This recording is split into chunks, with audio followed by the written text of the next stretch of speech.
목회 방향 보고 제가 좀 드리도록 하겠습니다. 우리 전체 받으셨을까요? 네. 오늘 제한된 시간이라고 생각하고, 하지만 그 내용들을 교회 앞에서 정말 준비하는 건 정말 몇십 시간 아니면 정말 수십 일 동안 고민했던 것들이지만, 이 시간 또 짧은 시간이기도 하고 제한된 시간 안에 제가 이 내용들을 교회 앞에서 이렇게 좀 간단하게 보고 드리도록 하겠습니다. 네, 우선은 그 7페이지를 한번 봐주시길 바랍니다. 제가 페이지를 말씀드리고 하나하나 좀 설명드리도록 할 텐데요, 7페이지에 보면 우리 교회의 사명 부분이 있습니다. 이 사명 앞에 있는 세 줄인데요, 위에 있는 함께 읽어보도록 하겠습니다. 시작. 우리는 머리이신 예수 그리스도가 가져온 하나님의 사랑과 정의의 다스림을 몸된 교회와 함께 삶의 모든 영역에서 받고 참여함으로 하나님 나라의 복음을 가정에서 전수하고 세상 속에서 드러내는 교회이다. 아멘. 우리가 믿는 그 복음을 하나님 나라의 복음을 이라고 말했고요, 그것을 몸된 교회와 함께 가정에서 전수하고, 즉 복음에 심긴 가정, 우리 교회의 그 방향이죠. 근데 그 가정에서 복음을 전수하는 걸 수직적인 복음 전도, 전수라고 이해한다면, 세상 속에서 그 하나님 나라의 복음을 드러내는 것, 그것이 바로 도시에 꼽힌 교회, 그리고 수평적 복음 전도라고 이렇게 정의했습니다. 그래서 이러한 것 가운데 우리가 이 사명을 이루는 방향으로 더욱더 나아갔으면 좋겠습니다. 그리고 두 번째, 제 페이지 보면 전체 교회가 기본적으로 하는 목적이 나와 있는데요, 9페이지의 아랫부분만 보도록 하겠습니다. 사실 우리 교회가 예배 공동체, 진실한 교제 공동체, 균형 잡힌 양육 공동체, 찾는 이 중심 공동체, 안팎의 변혁 공동체, 그리고 교회를 세우는 교회라는 이런 크게 보면 6가지이고 또 성경적으로 보면 5가지의 큰 방향을 가지고 교회가 나아가는데요, 우리 교회가 기본적으로 이 내용들을 목양 섬김이와 또 목회자들이 먼저 굉장히 오랫동안 논의했고요, 목양 섬김이와도 이 내용들 하나하나를 점검하고 이제 교회 앞에서 발표드립니다. 우리 교회가 근본적으로 이 영역에서 가지고 있는 가치들인데요, 이 가치들은 아마도 교회의 모든 방향성과 결정에 영향을 주는, 그래도 여기에 먼저 목적을 두고 그 가치에 우리의 모든 재정과 시간과 그리고 모든 에너지를 사용한다라는 의미로서의 가치니까요. 한번 보시겠습니다. 첫 번째, 모든 세대 모든 성도가 연결된 한 가족 공동체 예배. 우리의 예배는 세대 통합의 예배 방향으로 앞으로 계속해서 나아갈 것입니다. 두 번째, 다음 세대와 세상의 복음을 전수하는 교제와 사역이 있는 마을 모임, 타운 공동체. 그래서 마을 모임, 소그룹 모임에 대한 강조입니다. 그것을 통해 우리는 복음을 전달하겠다, 그리고 교제하고 사역을 하겠다. 그래서 이제 근본적으로 마을 모임이 사역의 어떠한 중심, 많은 어떤 사역들이 진행된다라고 보시면 됩니다. 우리는 영적 개발의 핵심이 관계적, 즉 소그룹이며 개별적이라고 믿는다. 즉 관계적인 그 관계 안에, 그리고 1대1의 관계를 통하여 우리는 이제 앞으로 제자 훈련, 영적 양육을 진행해 나간다라는 것입니다. 그리고 모든 성도들이 다른 사람들을 세우는 하나님 나라 제자로 서도록 도전하고 지원하는 양육구조. 그러니까 우리 교회의 양육구조는 어떤 거냐면요, 목사가 계속해서 목사를 계속 따라가야 되는 그런 차원의 느낌이 아니라, 한 사람이 세워지면 그 사람이 다른 사람을 또 양육하면서 그 자신이 성장하는 그런 말 있잖아요. 가르치면서 더 많이 배운다라고요. 그래서 우리 교회 전반적인 부분은 소그룹에서도 가능한 목회자들이 리더를 세우고 그 사람을 중심으로 다른 사람이 같이 함께 양육될 수 있는 구조, 1대1을 통해서 또 1대1 받은 사람이 또 다른 사람을 세우는 구조의 전략으로 우리 교회가 나아갈 것입니다. 다섯 번째, 한 사람이 생애 내내 발달과 성숙이 중단되지 않는 목회적, 교육적, 공동체적 돌봄. 그래서 우리 교회가 이제 이따가 설명드릴 텐데요, 전 생애에 걸쳐서 필요한 교육들을 생애 주기에 따른 교회 안에 적절한 교육들이 이루어지는 방향으로 해서 요람에서 무덤까지 우리가 어떻게 하면 그리스도인으로서 정말 하나님 나라를 살까 했을 때 그걸 살아낼 수 있도록 교회가 그 생애 주기에 따른 교육이 이루어진다는 부분입니다. 이런 부분이 개발되고요, 그 다음은 인생의 여정을 함께 걷는 인격적이며 공동체적인 전도. 우리 교회는 사실 노방전도는 하지 않았잖아요. 예전에는 또 한 적이 있지만, 근데 우리가 가진 근본적인 방법은 인격적이며 공동체적인 전도라는 방향으로 나아가는 것입니다. 그리고 교역자와 성도의 연합된 팀 사역. 그러니까 우리 교회가 가지고 있는 아주 중요한 팀 사역이라는 어떤 방향과 어떤 그 사역을 할 때 우리 안에 가치입니다. 그것은 뭐냐면 사랑과 신뢰의 협력 문화를 강화시키는 것. 권위에 대한 존중과 체계가 있지만 경직된 서열 구조가 아닌 문화를 우리 교회가 가지고 있는 것.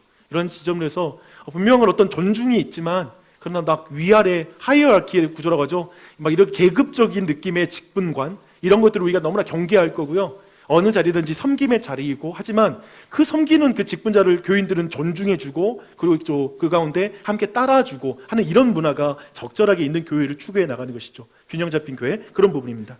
그 다음 하나님 나라 사역에 가정과 마을, 타운이 자발적으로 참여하도록 도전하고 지원한다. 네, 아까 좀 더 말했던 부분이기도 한데요. 그 다음에 사람을 훈련한 사역을 통한 교회 개척.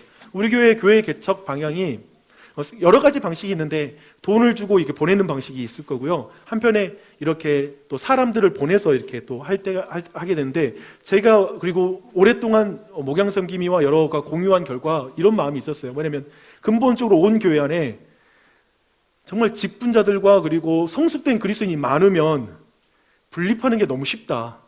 근데 성숙한 사람이 적으면 마치 몸이 너무 허약한 사람이 아이를 분만할 때 크게 사고를 당할 수 있는 것처럼 그러니까 엄마가 아기 낳고 죽어서도 안 될 것이고 아이가 태어났는데 바로 아이가 죽어도 안 되잖아요. 근데 이런 모든 것을 강화시키는 방법은 엄마부터 건강해야 된다. 교회가 건강하다는 건 정말 성숙한 그리스도인 그리고 정말 경건한 어떠한 영적인 어른들이 많아지게 되면 결국 자연스럽게 그 분립이 이루어질 것이다. 그리고 그 가운데 건강한 교회가 이루어질 거예요. 그래서 목회자들이 교육을 잘 받는 교회, 그리고 교인들이 성숙한 그런 리더들과 1:1 양육자들이 많아진 교회, 소그룹 리더들이 많아지는 교회. 그렇게 되면 그냥 소그룹의 한 부분을 뗐을 때 전체 문제가 없다. 그런 의미에서 저희들은 나중에 어떻게 막 돈을 투자하는 그런 교회의 문제가 아니라 지금 사람을 키우는 일에 굉장한 포커스를 두고 거기에다가 돈을 많이 쓰자. 그리고 우리의 에너지를 많이 쓰는 방향으로 가자. 그래서는 지금 있는 공동체도 풍요로움과 성숙함을 누리면서 나중에 그 일들이 차근차근 이루어진다는 방향의 교회 개척 방향을 저희가 갖고 있는 것입니다. 그래서 그런 부분이라고 보시면 되겠습니다. 네, 그럼 이제 너무 궁금해하실 2023년도 우리 교회 목회 방향을 설명드릴게요. 우리 교회 올해 주제 있죠, 전수. 다 함께 올해 그 중요한 주제 목회 방향 함께 읽어보도록 하겠습니다. 복음을 전수하는 교회. 다시 한번 복음을 전수하는 교회. 그래서 크게 세 가지의 중요한 키워드를 잡았습니다. 첫 번째, 세대 통합 전수 목양 구조이고요. 두 번째가 D6 부모 학교입니다. 세 번째가 D6 커리큘럼입니다. 이 세 가지의 중요한 키워드를 하나씩 설명드리면 세대 통합 전수 목양이라는 게 뭐냐면요. 제가 읽어드릴게요. 복음 전수를 위해 모든 세대가 유기적으로 연합하고 협력하는 조직과 모임과 양육과 활동이 있는 교회. 그래서 예배와 마을 모임, 야외 활동 등, 즉 이 복음 전수라는 걸 목적으로 세대가 통합되어서 이 가운데 전체 모임이 그 방향으로 일렬로 이렇게 정리가 되는 것이죠. 그런 어떤 예리함을 갖추고요. 그런 의미에서 이제 앞으로 교구 사역이 저희 교회가 이제 시작되는데 이것은 뭐냐면 교회 학교 사역, 즉 초등부 사역자가 교구 사역에 동일하게 부모들을 대상하고 선생님들이 비교적 많이 모여 있는 그 교구를 맡게 되고, 그 다음에 행정 사역 전체가 통합되어서 그 가운데 담당 목회자, 타운장, 마을장, 교회 학교 교사, 마을 부모, 이것들이 어떤 하나의 최대한 그 하나의 행정 구조 안에 있어서 그 안에서 굉장히 그 모든 일이 이루어지도록, 그런 의미에서 목사나 담임 목사는 모든 세대와 소통하는 가정사역자가 되는 것. 이제부터 그 사역자의 모델은 뭐냐면 내 부서만 잘하는 게 아니라, 교육부서만 하는 게 아니라 사실 교육부 부모들을 만나고 신방해주고 아이들을 어떻게 지도할지를 도와주고 하는 이런 역할이 전체가 통합되는 방향이 되는 것이죠. 그랬을 때 교회 전체가 목양 구조뿐만 아니라 자녀 양육으로 전수되는 전체 구조가 일렬로 단 구조다. 그래서 세대 통합 전수 목양 구조, 목양을 할 것이다 라는 부분입니다. 그래서 이 부분 잘 보시면 되고요. 이제 옆에 D6 부모 학교를 보도록 하겠습니다. 이제 부모 학교는 아까 보았던 생애 주기와 관련이 있는데요. 뒤에서 나오지만 그 내용들은 그냥 빨리 넘어가도록 하고 지금 여기서 좀 설명을 드릴게요. 그러니까 부모를 제자 삼고 자녀를 제자 삼으며 성장하는 교회. 오늘 설교 말씀이죠, 그렇죠? 부모를 제자 삼았을 때 자녀가 제자가 된다라는 것을 우리가 믿고 나아가는 거예요. 그래서 우리는 마더와이즈 그리고 아니면 파더와이즈라는 것도 있는데요. 어떤 TWNAF가 세상은 아버지가 필요해, The World Needs a Father라는 그 운동이 있는데 그 운동을 우리가 굉장히 오랫동안 교류하면서 사실은 제가 익혀왔던 그런 단체이기도 합니다. 그래서 그런 부분에서 아버지와 어머니를 세우는 그 작업들을 해나가고요. 부모가 자녀의 생애 주기에 따라 필요한 것을 알려줄 수 있도록 부모를 교육한다. 이게 가장 효과적이래요. 이게. 그래서 부모는 세상에서 가장 실제적이고 포괄적이고 효과적이고 현실적인 교육기관이다. 이처럼 탁월한 기관은 없어요. 일주일 내내 167시간은 학교와 가정에서 보내고 사실 80시간 가까이는 가정에서 보낼 거고요. 사실상 교회에서는 1시간을 보내요. 이 상황에서 우리가 교회에게 위탁하는 것도 너무 중요하고 교회는 우리도 이 부분에 대한 의무를 절대 약화시키지 않고 최선을 다하겠지만 사실은 부모가 이 신앙 양육을 주도해야 된다는 건 우리 모두가 동의할 수 있는 내용인 것 같습니다. 그래서 그 부분에 있어서 우리는 부모를 서포트하는 교육이 전반적으로 많아지는 거. 그래서 교회의 방향이 나아가고 심지어 교육부서도 아이들을 가르치는 것도 있지만 부모와 소통하는 부분이 강화된다고 보시면 됩니다. 또한 생애 내내 발달과 성숙이 중단되지 않는 목회적 돌봄이 필요하다. 그래서 생애 주기별 D6 부모학교를 하는데요. 예를 들면 태교학교, 임신했을 때부터 어떻게 그 가운데 준비해야 될지를 교육하게 되고, 그 다음에 아이가 막 태어나면 아이는 소통하기는 어렵잖아요. 이때 축복학교, 어떻게 부모가 매일 아이를 축복해 줄 것인지에 대한 학교들, 그리고 D6 가정예배, 유치부 같은 경우는 어떻게 35일 동안 교육자와 함께 예를 들면 35일 동안 가정예배를 익숙하게 이제 연습하는 기간을 갖고 하다가 한번 모여서 같이 이걸 점검하고 하면서 이렇게 가정예배를 정착시킬 수 있도록 교육하는 프로그램들이 움직이게 되고요. 동일하게 그 청소년들 같은 경우는 대화가 잘 안 되잖아요. 그래서 30일 대화, 부모님과 아이들이 함께 대화하는 그런 프로그램들이 들어가서 그 소통할 수 있는 여지를 만들어내는 거죠. 그리고 그 시기에 그 청소년들에게는 부모는 어떻게 영적인 양육을 해야 될지 아이들의 특징을 알고, 그리고 그런 부모로서의 교육이 이제 생애 주기별로 부모들에게 이제 제공이 된다. 그리고 그 가운데 나아간다라고 보시면 됩니다. 그래서 이런 흐름이 형성되고, 마지막으로 하나는 자녀 회심 기도회.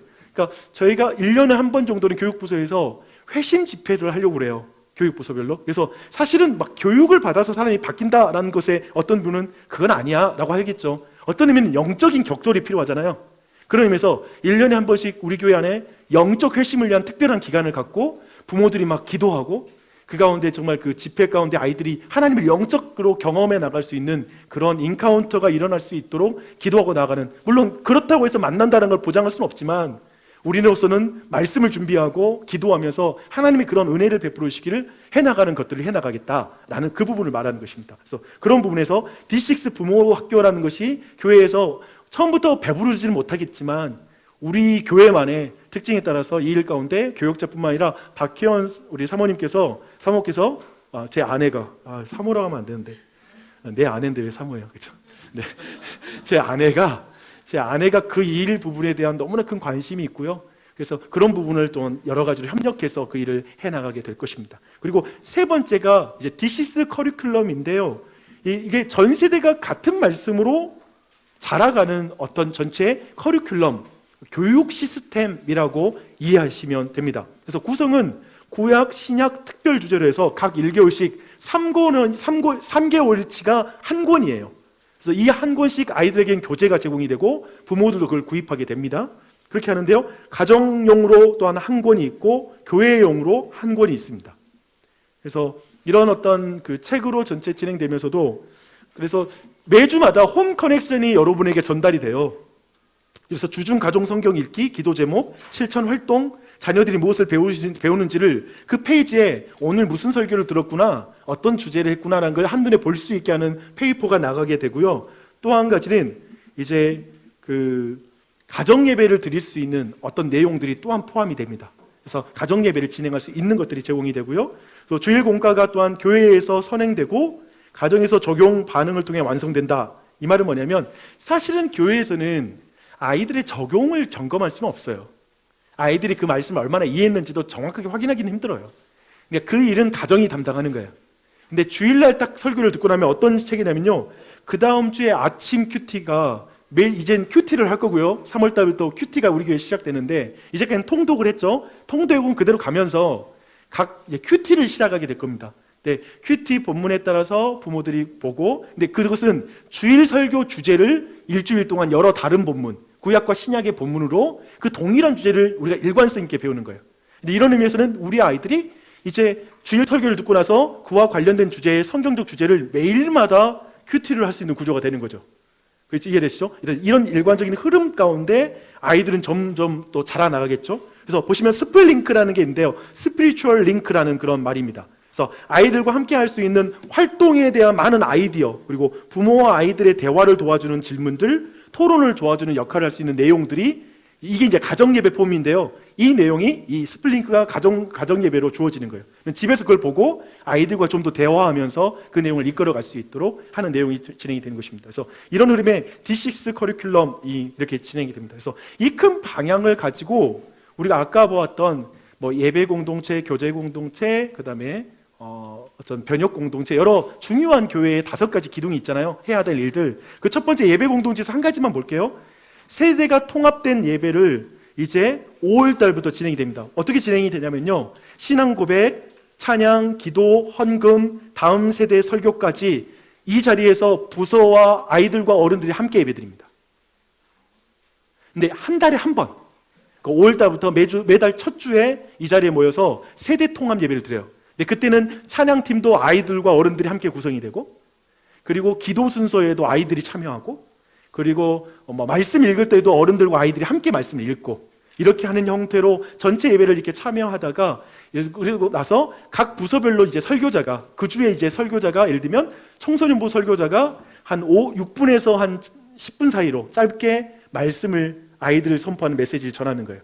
그걸 듣고 나서 아이들은 이제 어른들의 축복을, 기도와 축복을 받으면서 이제 부서로 가서 이제 공과 공부를 진행하는 것이죠.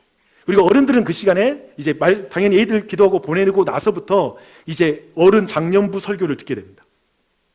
그러면 제가 소망하기를 이제 제 설교가 약간 줄어들어야 되겠죠. 네, 네. 아니 저쪽에 좀 너무 웃음을 좀 그렇게 너무 좋아가지고 막 그렇게 좀 하시면 제가 민망합니다, 진짜. 네. 그렇게 진행이 된다고 보시면 되고요. 또 한 가지를 공지를 드리면, 사실 이제 3월 달부터 청소년부 예배가 9시로 옮기는 것을 결정했습니다. 근데 이런 이유가 있습니다. 뭐냐면 지금 11시에 유치부, 초등부, 청소년부 예배가 동시 어른들까지 드리잖아요. 근데 이렇게 드렸을 때 결국 아이들 공과 시간이 사실상 진행이 어려웠습니다. 너무 공간이 비좁다 보니까 그 가운데 사실상 전달이 안 되는 시간이 너무 아깝고 정말 고민을 많이 했어요. 방금 말한 것처럼 지금 이 세대 통합과 여러 가지 이 아이들을 저희들이 세우고자 하는 마음이 목회자도 그렇고 정말 가득한데, 이 공간에 대한 해법을 갔는데 도저히 공간에 대한 해결법은 안 나오는 거예요. 다른 층을 얻을 수 있는 상황도 아니고, 그렇다면 예배 시간을 변경하는 것 외에는 방법이 없다라는 그런 결론이었고, 이 가운데 뭐 아이들도 힘들고 그런 또 일어나기 싫어하는 아이들을 보낸 부모로서의 어려움도 충분히 공감합니다. 하지만 지금 교회가 나아가고자 하는 방향은 진짜 우리 아이들이 더 말씀 가운데, 예배 가운데 하나님께 은혜 받는 구조가 되고 싶은 거예요. 그 갈망 가운데 이 과정을 결정하고 진행되는 부분들을 한번 공지를 드리고요. 특별히 이제 그런 의미에서는 1부 때 청소년들이 부모와 함께 예배하는 거 한 달에 한 번, 그런 형태의 통합 예배가 진행이 된다고 본다면, 사실은 전 세대가 한 자리에 모이는 게 우리가 어려운 구조기도 하거든요. 그런 의미에서 어른들과 예배가 그날 통합 예배 때는 이렇게 나누어진다 라고 이해하시면 그 또한 어떤 공간적인 사용에 있어서도 생각할 수 있는 부분이 될 것 같습니다. 네, 그런 부분 나누고요. 두 번째 넘기시면 그 12페이지 진실한 공동체를 이루기 위한 주요 사역 부분에서는요, 저희 교회가 마을 연합교회로 나아가는데, 아까 말한 것처럼 저희 교회가 교구가 나눠져요. 이제 교구 목사, 사역자, 그 다음에 타운장, 마을장의 다층적인 돌봄과 교제가 일어날 수 있는 교회 구조로 이제 나아가게 되는 것 같습니다. 네, 그렇게 나아갈 텐데요. 특별히 이제 신방에 대한 부분이 너무 우리에게 와닿는 주제라서 신방에 대해서 더 신경 쓰고 최선을 다해야 된다는 부분에 대해서 목회자도 그렇고 여러 우리 목양섬김이도 그런 고민을 깊이 했습니다. 그래서 그런 가운데 우선은 되게 여러분이 이제는 교구 목회자 그리고 타운장 중심으로 여러 가지 신방이 여러 가지 있겠지만, 언제든지 또한 담임 목사에게 신방을 신청해 주시면 제가 가기도 하고 제가 따로 이렇게 말씀드리기도 해서 전체 진행을 하도록 하겠습니다. 기억해 주시고요. 이 부분만 좀 알고 있어도 좋을 것 같아요. 그래서 저희 교회가 이제 마을 모임 하는데, 마을 모임 한 가지 바뀌는 게 D6 장년 교제가 있어요. 그래서 이게 근본적인 어떤 원리냐면, 장년들이 자신의 어떤 내용들을 일주일 동안 잘 준비하면서 그 자리에 와서 나누고, 그것이 결국은 자녀들과의 나눔에서 결국 기반이 돼요. 그러니까 부모가 안 배우고는 사실 나눌 수는 없죠. 그렇죠? 그러니까 그것이 근본적인 원리잖아요. 그러니까 우리가 그런 의미에서 오늘 말씀처럼 진짜 우리 자신이 하나님께 먼저 사랑과 그리고 믿음의 역사를 우리가 깊이 누리는 것에 정면 돌파를 가지 않는 이상, 아유 이거 하니까 부담되네, 말씀 그냥 설교 나눔하니까 편했는데, 아니면 피해갈 수 있었는데 라는 느낌으론 제가 볼 땐 신앙 전수의 이 주제를 우리가 뚫고 나갈 수는 없는 것 같아요. 그러니까 나로서 하나님 앞에 결단과 작정이 없는 이상 이 부분에 있어서 우리의 자랑함도 없는 것이라는 생각이 들어서 그런 부분으로 교회가 나아간다라는 것들을 한 부분을 또한 말씀드릴게요. 그리고 나서 세 번째, 균형 잡힌 양육 공동체를 위해 이루기 위한 주요 계획인데요. 작년부 사역에서 한 가지만 주목하십시오. 다이어그램을 좀 이렇게 표를 만들어 봤는데요. 좀 체계가 좀 잡혀 있죠. 이런 어떤 방향을 갈 텐데, 한 가지는 저희 교회가 1대1 사역을 시작합니다.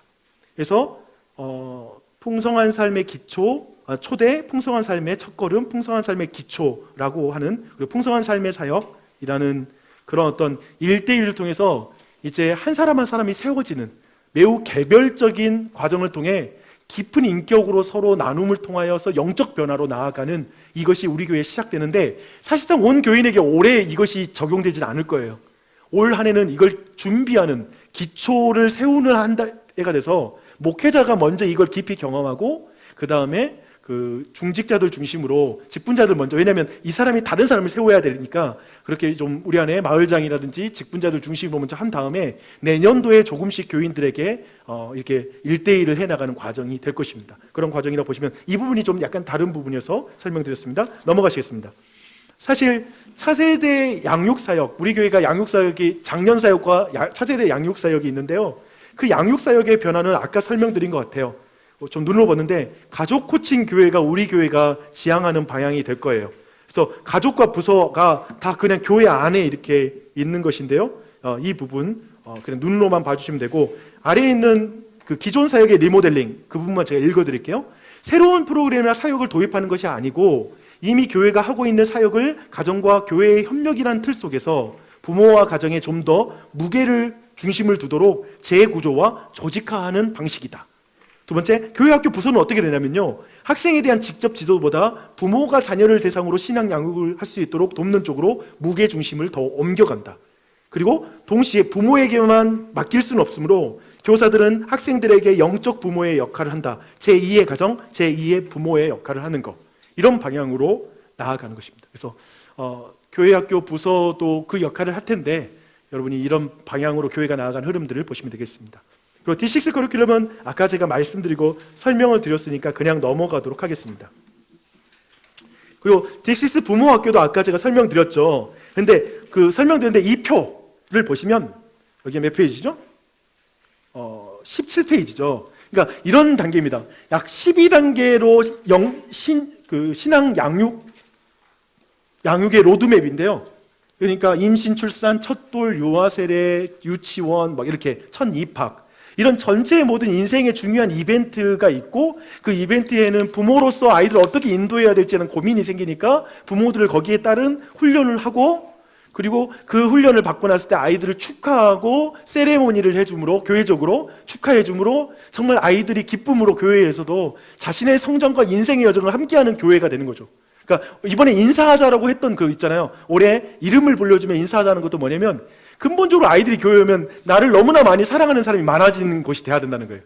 그래야지만 얘네들이 청소년이 되고 이제 자랐을 때 교회를 떠나고 싶은 게 아니라 교회는 나를 사랑하는 곳이야 라는 확신을 갖게 된다는 것이죠. 그러니까 이것은 단순히 우리가 인사에서 하면 말고 안 하면 말고가 아니라 이게 우리의 실천인 거죠.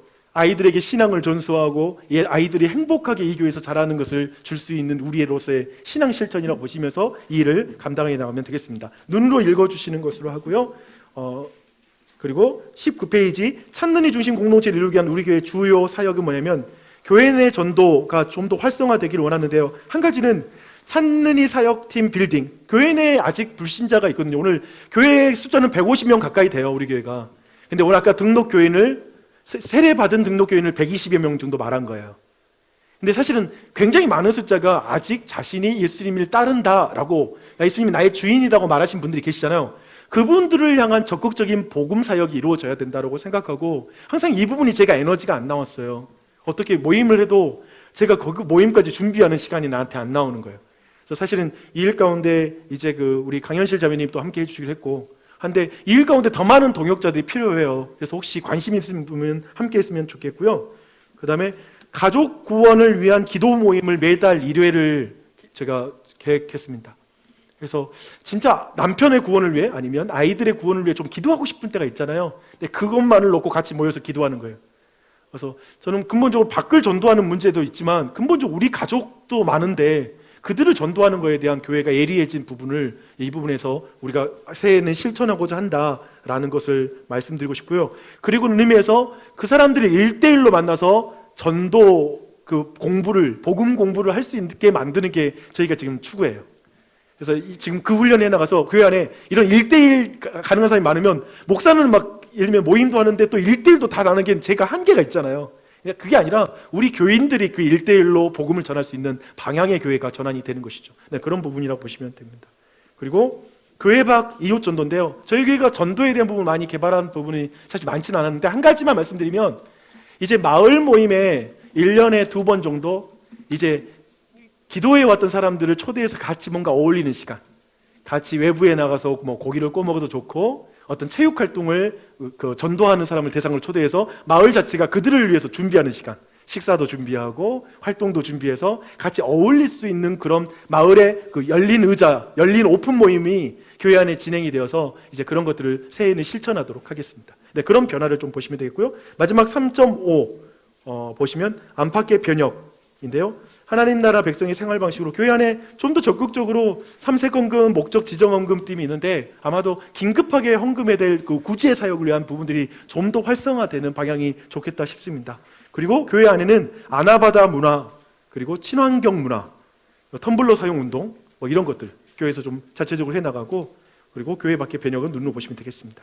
그리고 교회를 세우는 교회를 위한 주요 사역 중에 하나는 제가 특별히 교회 개척에 대한 관심이 너무 많은데 우선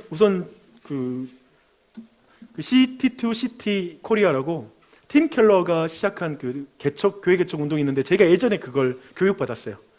근데 이번에 이사로 이렇게 그 운동의 이사가 되게 되어서 그래서 제가 그 활동을 통해 우리 지역의 교회 개척 운동을 돕기도 하고 고민하시는 분들이 상담하러 굉장히 많이 오시거든요. 저한테 그러면 그분들과 나누는 그 시간도 갖고 또 한편에 다른 것들 또한 그 운동에 제가 참여해서 이제 전국에 있는 개척자들을 돕고 하는 사역들을 해나가겠습니다. 그래서 여러분 이것은 교회를 대표해서 나가는 것이기도 하거든요. 그래서 그러한 믿음으로 좀 기도해 주시면 감사하겠습니다. 이제 마지막 21페이지 NRPC 구조와 섬김이 그래서 이런 섬김이 전체 구성이 되는데요. 교역자회는 박용주, 정재현, 박성식, 박석범, 박혜원 3호로 이게 전체 구성이 돼서 이런 사역들을 우리 목회자들이 감당하게 됩니다. 보시고 확인하시면 되겠습니다. 목양섬김위원회 임시당회이죠. 박용주 목사가 의장이고 서기는 장동신 성도입니다. 보시면 정재현 목사도 여기 안에 회원인데요. 2교구를 담당하고 있고 박성식 강도사님 1교구인데요. 하반기 목사 안수 이후에 목양섬김의 정회원이 되겠습니다. 그렇게 보시면 되고요. 그 다음에 김영웅 성도, 김종인 성도, 민희진 성도 보시면 김영웅 성도는 1교구 옆에 있는 마을도 확인해 주시고요. 백조성 이육직 그리고 김종인 성도는 김종인 마을, 이상성 마을 그리고 민희진 성도는 2교구 민희진 마을, 양지선 마을 그리고 선동교원 성도님은 새가족 마을을 담당하게 되십니다. 찬는이 회원은 강현실 자매님 말씀을 담당하시고요. 오정남 성도는 오정남 마을, 현승훈 마을 그리고 이은주 성도는 1교구인데요. 고종수 마을, 박혜민 마을, 황인수 마을 욕심꾸러기 이건 아니고 되게 부담스러운 자리인데 막 떠넘겼어요. 지금 우리 엄청 부담스러운 자리입니다. 욕심꾸러기가 아니라 영혼에 대한 욕심이 많으십니다. 이렇게 하면 좋은 말인가요? 네, 감사합니다. 네, 난 좋다고 생각하는데 장동신 성도님, 강영미 마을, 정상금 마을 이렇게 섬기십니다. 그래서 이렇게 교구가 구성이 됐고 여러분 교구 목사님들을 확인하시면 되겠습니다. 기도해 주세요. 재직회 보시고요. 사역과 섬김이만 섬김인 이들만 하고 각 부서마다 우리 박수로 한번 좀 격려해 줬으면 좋겠어요. 운영 지원 사역팀은 사역 섬김이는 양승규 성도님이시고요. 담당 사역자 정재현 목사님, 지원 목양 섬김이는 민희진 성도님입니다. 박수로. 네, 하나님 나라 사역입니다. 사역 섬김이는 공숙기 성도, 담당 사역자는 박성식 강도사, 지원 목양 섬김이는 오정남 성도입니다. 네, 정말 힘차게 감당하면 정말 응원합니다. 예배와 기도 사역, 사역 섬김이는 현승훈 성도, 담당 사역자 박용조 목사, 지원 목양 섬김이는 김영웅 성도님이십니다. 박수로. 공동체 사역입니다. 사역 섬김이는 고종수 성도, 담당 사역자 박성식 강도사, 지원 목양 섬김이는 송동균 성도님이십니다. 네. 다음 세대 사역은 사역 섬김이는 양주희 성도, 담당 사역자 정재용 목사, 지원과 소통 목양 섬김이는 장동신 성도님이십니다. 네. 이때 나오는 건가요? 이 모든 것을 보니 심히 좋았다. 메오드. 네, 이상의 섬김인데 정말 항상 말씀드리지만 항상 격려해 주셔야 돼요. 그리고 항상 좀 잘 따라 주세요. 그리고 계속 응원해 주시면 감사하겠습니다. 전체 교회 그 일정은 한눈에 보기를 쭉 보시면 되고요. 한 가지만 말씀드릴게요. 미리 일정을 빼놓으셔야 돼요. 5월 26일부터 28일까지 석가탄신이 있는 주간 있잖아요. 그때 토요일, 주일, 월요일까지 우리 교회 전교인 수련회를 이때 떠납니다. 전교인 수련회입니다. 이거 하나 미리 계획을 해주세요. 그래서 저희는 원래 어린이날 쪽에 반영됐었는데 그날 하면 아이들 안에 굉장한 분노와 그리고 그 진짜 전혀 은혜 못 받는다라는 분명하고 근거 있는 말씀을 하셔가지고 바로 바꿨어요. 그래서 석가탄신일로 조정했습니다. 그날 절에 갈 일은 없으니까 우리가 확실히 이렇게 정하면 되겠습니다. 그래서 그렇게 보시면 다른 일정들은 전체적으로 이제 있을 때마다 확인하시면 될 것 같고요. 담쟁이 D6 예배가 5월부터 진행이 되죠. 그렇죠? 그래서 이때부터 이 예배가 매달 첫 주에 있다라는 것만 확인하시면 되겠습니다. 그리고 나주 혁신장로교회 교육 일정이 27페이지에 있는데요. 이제 쭉 주일 설교 본문이 3월 달부터는 다 나왔어요. 그리고 보시면 아침 기도회는 그 매일 큐티 본문인데요. 아침 기도의 말씀 메시지가 매일 큐티 본문으로 증거될 거예요. 이해되시죠? 그래서 그러면은 부모들은 그 설교를 듣고 큐티도 하면서 저녁에 아이들과 어쩌면 그 주제에 대해서 더 많은 지식을 쌓게 되는 것이 되겠죠. 그래서 그렇게 나눠 가시면 되겠습니다. 네, 다른 것들은 그대로 보시면 되고, 네, 넘어가겠습니다. 전체 정교인의 의무와 권리라든지 이 내용들은 따로 여러분이 읽어보시는 걸로 할게요. 슬기로운 교회 생활도. 네, 이상으로 2023년도 목회 방향 설명 다 드렸습니다. 감사합니다. 추후에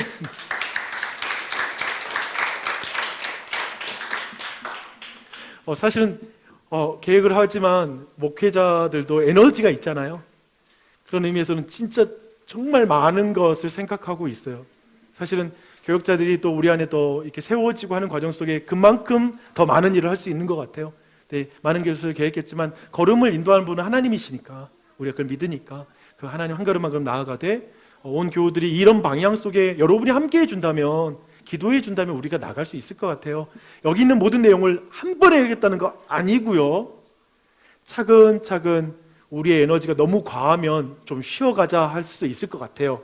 우리 모두 그 이해하시죠? 그냥 그렇게 가면 될 것 같아요. 쉬어갈 때도 있고 못할 때 또 노력해서 나중에 또 하면 되니까 그런 방향으로 교회가 한 걸음 한 걸음 나아가도록 하겠습니다.